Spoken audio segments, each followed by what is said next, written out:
इस बार जो महिलाएं चुनाव में आ रही हैं वह महिला नहीं है जो नीतीश कुमार ने 50% आरक्षण देकर और उन लोगों को चुनाव लड़ा दिया जिनके पति नहीं लड़ पाते थे तो पत्नी को लड़ा दिए, उनका बेटा नहीं लड़ पाया तो माँ को लड़ा दिया, अगर ससुर नहीं लड़ पाए उनका दबदबा था तो उन्होंने अपनी बहू को लड़ा दिया।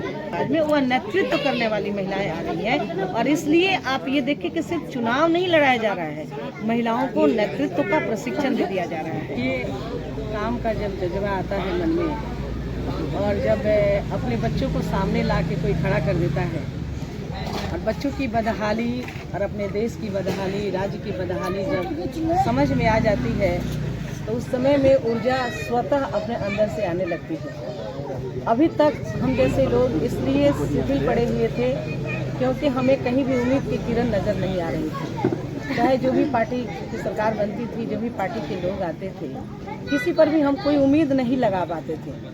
लेकिन अभी एक हमें ऐसा लग रहा है कि बहुत बड़ी उम्मीद की किरण नज़र आ रही है, ऐसा उगता हुआ सूरज नज़र आ रहा है जहाँ कि हमें लगता है कि अगर हम लोग कहीं भी चूक जाएंगे तो शायद अब हम लोगों को तो अपनी इस ज़िंदगी में ये मौका आने वाला नहीं है जहाँ हम बिहार में कोई दूसरा प्रशांत देख पाएंगे। इसलिए उस प्रशांत को देख करके अपने अंदर की ये ऊर्जा स्वतः जागृत हो जाती है।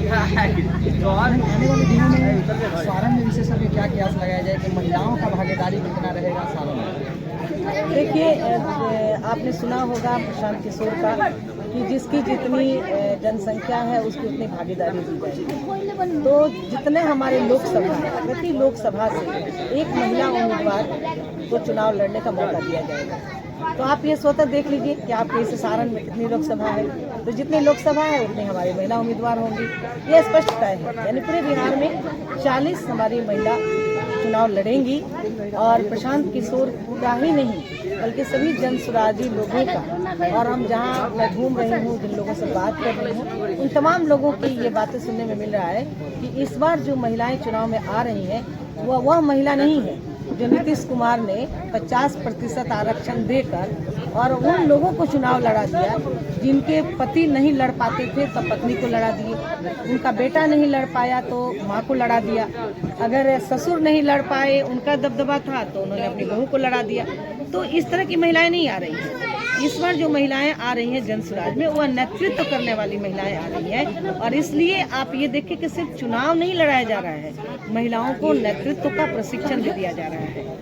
महिलाओं को नेतृत्व की कला भी सिखाई जा रही है कि किस तरीके से हमें नेतृत्व करना है। तो इसलिए इस बार बिहार में महिला आएगी, महिला का कोई घर वाला नहीं आएगा और महिलाएं चुनाव लड़ेंगी। 4 तारीख को पटना के एलसीडी घाट पे विशेष करके प्रशांत जी के अध्यक्षता में विशेष कर देखा जाए तो महिलाओं का एक शक्ति समाज कार्यक्रम होने वाला है, क्या विशेष रूप से क्या है? देखिए, ये प्रशांत जी का ये एक अपना मानना है कि हमें प्रत्येक प्रखंड में, हर प्रखंड से हमें 2 नेत्री को निकाला गया है। हम लोगों ने उनका चुनाव किया है और उन 2 नेत्री के साथ एक मीडिया प्रभारी का भी सिलेक्शन हुआ है और उनके साथ और हम 5-7 महिलाओं को भी उस पंचायत ब्लॉक से निकाले हैं।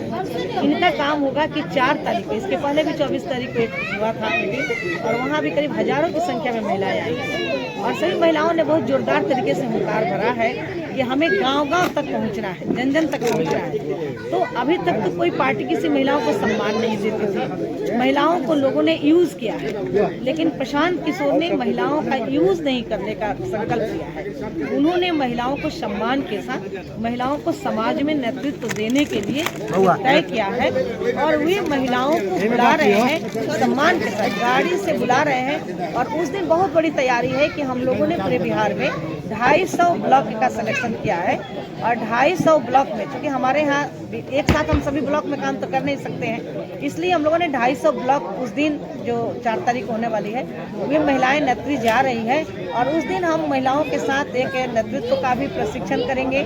जो हमारी मीडिया बहनें रहेंगी, बेटियां रहेंगी, उनका हम मीडिया का भी एक ट्रेनिंग करेंगे और उसके बाद वहाँ से उन महिलाओं को हर ब्लॉक में एक गाड़ी दे करके और महिलाओं को सम्मान के साथ उन्हें ब्लॉक में भेजा जाएगा ताकि ये महिलाएं अपने ब्लॉक में जा करके और हर घर जन स्वराज को पहुंचाने में अपना काम करेंगे। मैम, देखा जाए तो सामने से पंचायती चुनाव भी आ रहा है और इसमें हम देख रहे हैं कि जिसे साइन भी नहीं करने आ रहा है वो भी पंचायती चुनाव में करवा के जीत जा रहा है। और जीतने के बाद वो पंचायत का विकास नहीं कर पा रहा है। तो क्या प्रशांत जी के द्वारा ये ऐसा लागू होगा जो नॉन मैट्रिक ना हो वो चुनाव में नॉमिनेशन ना कर पाए? देखिए, मैट्रिक नॉन मैट्रिक बहुत बड़ा मुद्दा नहीं है। अच्छे पढ़े लिखे लोग भी समाज के प्रति संवेदनहीन होते हैं, वे संवेदनशील नहीं होते हैं, और बहुत कम पढ़ा लिखा आदमी भी बहुत कुछ समाज के लिए सोचता है। ये हमारा पीछे का इतिहास इसका साक्षी है। लेकिन जन सुराज इस बात को खाली विधानसभा और लोकसभा की बात नहीं सोच रहा है। प्रशांत किशोर का मानना है कि हमें नीचे से लेकर के ऊपर तक इस व्यवस्था को बदलनी पड़ेगी।